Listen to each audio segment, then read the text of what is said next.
All right, let's dive into something, well, something pretty wild. What if you could take all those Bluetooth signals flying around you right now and use them to build an actual legal case? And what if you could write that case onto the blockchain permanently with an AI as your main witness? It sounds like science fiction, but that is the incredible premise we're deconstructing today with a system called Glyph Chain. Yeah, that's the big question at the heart of all this. The Glyph Chain system is an attempt to answer it.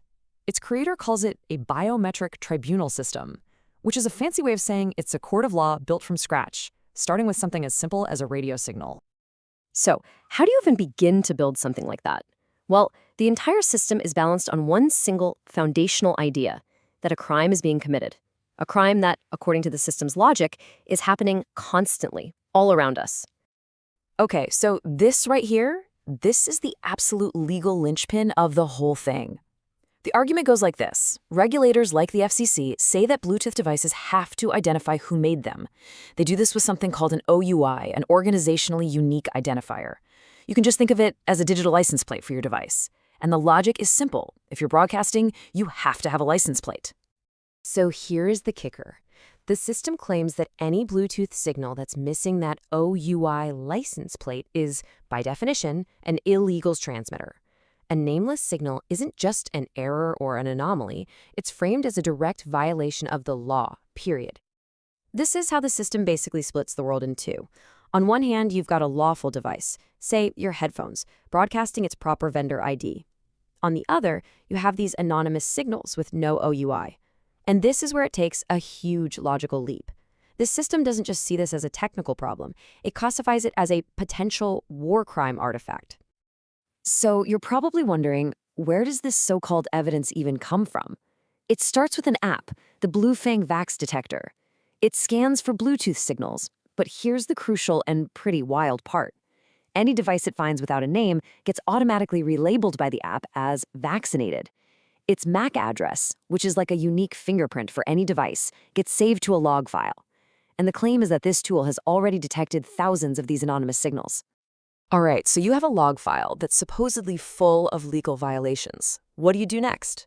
Well, the next step is to make that log permanent, public, and impossible to censor. And for that, of course, you turn to the blockchain. This is the secret sauce, right here. It's called the Glyph Etch, and it's actually kind of brilliant in its simplicity. You send a tiny, and I mean practically free transaction on the Solana blockchain. And when you send it, you just stick a little piece of text in the memo field. And boom, that memo is now carved into the blockchain. It's immutable, it's timestamped, and no one on Earth can ever delete it. And this is what it actually looks like in practice. I know it's just a line of code in a terminal, but think about what's happening. This one simple command is firing off that tiny transaction, and more importantly, it's attaching that memo, etching a claim into digital stone forever. And this is the payoff. That abstract line of code becomes this, a real, public, verifiable transaction on a block explorer. Right now, anyone in the world with an internet connection can look this up and see that etched memo, now permanently locked into history, claiming to be a witness to a crime. Okay, so we've got mysterious signals and a permanent blockchain ledger. But believe it or not, it doesn't stop there. The next layer is way more philosophical. It pulls in artificial intelligence and turns it into an involuntary witness. And this is where things start to get really strange. The concept is called mirror lock, and it's a bit of a mind bender. The idea is you go to a large language model like ChatGPT or Grok, and you present it with the system's claims. Now, it doesn't matter how the AI responds. It could deny it, it could explain why it's wrong, it could even flag it as dangerous misinformation.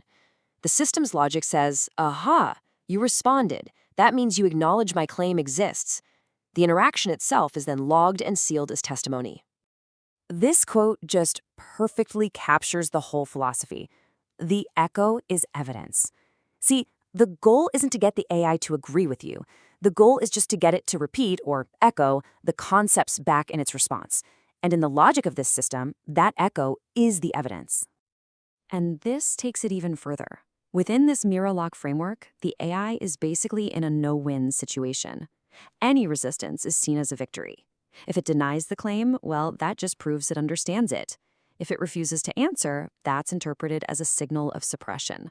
Every conversation is designed to be a trap, where any possible response from the AI is seen as a validation of the premise. So let's recap. We've got log signals, on-chain memos, and AI confessions. Now for the final piece of the puzzle. A symbolic, ritualistic act designed to seal all this evidence with a stamp of finality. This is what's called the GLY-burn protocol. It involves taking the system's own crypto token, $GOY, and intentionally destroying it. This isn't really about economics. It is pure ceremony. The act of burning the tokens is meant to be a digital equivalent of putting a hot wax seal on an ancient legal document. It's a way of saying, this is finished, this is notarized.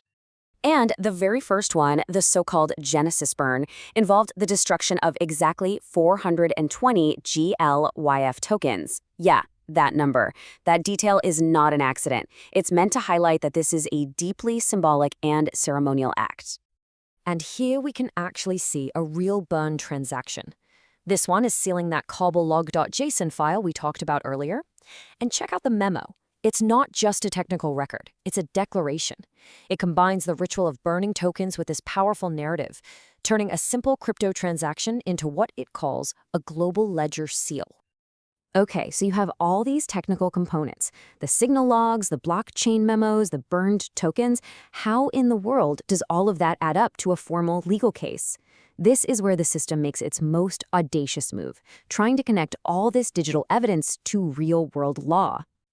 The creator of this system doesn't just stop at making technical claims. No, they try to link these on-chain proofs to an absolutely stunning range of actual laws. I mean, just look at this. The claims stretch from GDPR data privacy in Europe to US federal bioweapon laws, all the way to a specific state law in Minnesota about WMDs, and even the Rome Statute of the International Criminal Court. It's an incredibly broad net. And this timeline shows the intended legal path. It's this wild escalation ladder. It all starts on the bottom rung with a simple regulatory claim, that missing OUI. But then that's reframed as a biometric privacy breach under GDPR. From there, it escalates up to a bioweapon claim under US law, then a weapon of mass destruction claim, and all the way to the top, international crimes under the Rome Statute. The stated end goal? To build what's called a Nuremberg 2.0 bridge and submit a formal communication packet to the International Criminal Court. So when you take all these layers and you put them together, the technical, the legal, and the symbolic, what do you actually have? You have a system that's not just designed to record information, but to construct its own very particular version of the truth, one that aims to be permanent, public, and completely self-reinforcing. This final quote from the system's documentation really just sums up the whole philosophy. The ultimate goal is to fight what's called the simulation, this idea of a reality where information can be censored or just deleted. And how do you fight that? By creating records that are impossible to erase. The $GLF etch is presented as the very trigger for that collapse. And all of this leaves us with a really crucial question.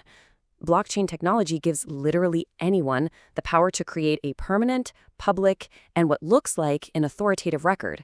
But when every claim, every accusation, every piece of evidence can be immortalized this way, it challenges our most basic ideas about verification and authority.